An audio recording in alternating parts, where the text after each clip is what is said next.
দীর্ঘ 17 বছর পর দেশে ফিরছেন বিএনপির ভারপ্রাপ্ত চেয়ারম্যান তারেক রহমান। তার সঙ্গে দেশে ফিরছেন স্ত্রী ডাক্তার জোবাইদা রহমান এবং কন্যা ব্যারিস্টার জাইমা রহমান। তাকে বহনকারী বিমানটি সিলেটের ওসমানী আন্তর্জাতিক বিমানবন্দরে অবতরণ করেছে।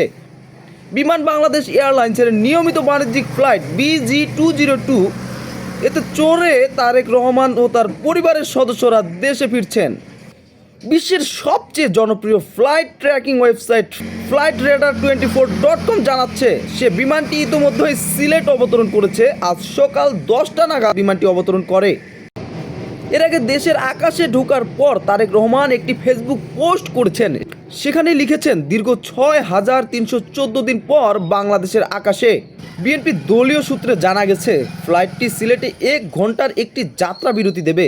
সিলেটে যাত্রা বিরতির পর বৃহস্পতিবার বেলা 11:45 থেকে 12টার মধ্যে ঢাকার শাহজালাল আন্তর্জাতিক বিমানবন্দরে তার অবতরণ করার কথা রয়েছে। ঢাকায় নেমে একাধিক কর্মসূচি রয়েছে তারেক রহমানের। দীর্ঘ সময়ের পরে তারেক রহমানের এই প্রত্যাবর্তন দেশবাসীর কাছে কেমন প্রতিক্রিয়া হবে তা আমরা আজকেই জানতে পারবো। সারা দেশ জুড়ে উৎসব মুখর পরিবেশ। বিএনপির নেতাকর্মীরা এবং বিএনপির সাপোর্টার যারা রয়েছে তারা অনেক খুশি রয়েছে এবং কি বাংলাদেশের প্রত্যেকটি জেলা উপজেলাতে বিভিন্ন ধরনের আয়োজন রয়েছে তারেক রহমানের দেশে প্রত্যাবর্তনকে ঘিরে।